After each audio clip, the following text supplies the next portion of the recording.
Top quality और consistent performance के लिए सिर्फ सिल्वर पंप नाम याद रखना। રાજકોટમાં મોડી રાત્રે વધુ એક આગની ઘટના બની। મેટોડા જીઆઈડીસીમાં ફેક્ટરીમાં ભીષણ આગ લાગી। એમરોક નામની પ્લાસ્ટિકની જાળી બનાવતી ફેક્ટરીમાં આગ લાગી। ફેક્ટરીની અંદર રહેલા તમામ કર્મચારીઓને તુરંત બહાર કાઢી લેવાયા। આગ વિકરાળ બનતા નજીકમાં રહેતા સ્થાનિકોને પણ સુરક્ષિત સ્થળે ખસેડાયા। પ્લાસ્ટિકનો કાચો માલ હોવાથી આગે વિકરાળ સ્વરૂપ ધારણ કર્યું। રાજકોટ અને શાપર ફાયર બ્રિગેડની ટીમે આગ પર કાબુ મેળવ્યો। સદનસીબે દુર્ઘટનામાં કોઈ જાનહાનિના અહેવાલ નથી।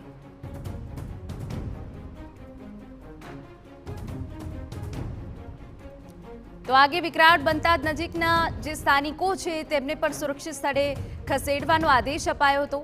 પ્લાસ્ટિકનો કાચો માલ હોવાથી આગે વિકરાળ સ્વરૂપ ધારણ કરી લીધું હતું અને તે દરમિયાન રાજકોટ અને શાપર ફાયર બ્રિગેડની ટીમ એ આગ પર કાબુ મેળવ્યો છે। સદનસીબે જે આગની ઘટના બની છે તેમાં કોઈ જાનહાનિના અહેવાલ સામે નથી આવ્યા।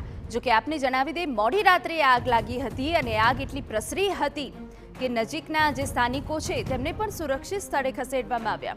અમારા સંવાદદાતા રોનક મજેઠિયા વધુ વિગતે વાત કરવા જોડાયા છે। રોનક, શું અપડેટ આપની પાસે?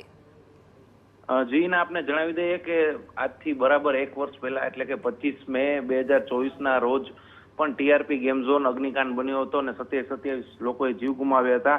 એટલી જ વિકરાળ આગ છે તે ફરીથી આજે લાગી હતી, પરંતુ આમાં મહત્વની વાત અને રાહતની વાત એ હતી કે કોઈ પણ જાનહાનિ છે આમાં નહોતી થઈ। આપને જણાવી દઈએ તો મેટોડા જીઆઈડીસીમાં ગેટ નંબર 1 માં આવેલી જે એમરોક નામની કંપની હતી જે પ્લાસ્ટિકની જાળી બનાવવાનું કામ કરતી હતી, તેમાં મોડી રાત્રે વિકરાળ આગ છે તે લાગી હતી ને આગ લાગતા જ ગણતરીની મિનિટોમાં જ આગે છે ને ખૂબ જ વિકરાળ સ્વરૂપ ધારણ કરી લીધું હતું। આગ લાગતા જ મેટોડા જીઆઈડીસીના તો ફાયર બ્રિગેડ પહોંચી ગયા હતા, પરંતુ રાજકોટથી પણ 4 થી 5 જેટલા ફાયર ફાઈટર અને સાપરથી પણ ફાયર બ્રિગેડની ગાડીઓ છે તે મંગાવવામાં આવી હતી, કારણ કે આગ ખૂબ વિકરાળ હતી।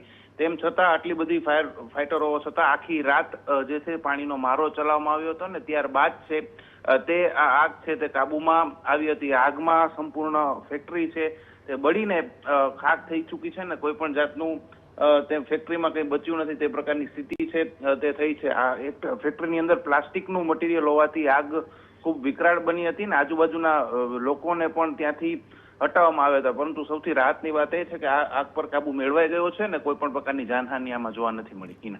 બિલકુલ રોનક, તમામ વિગતો બદલ આભાર। તો આગ પર કાબુ મેળવાઈ ગયો છે અને સદનસીબે જાનહાનિના કોઈ અહેવાલ નથી।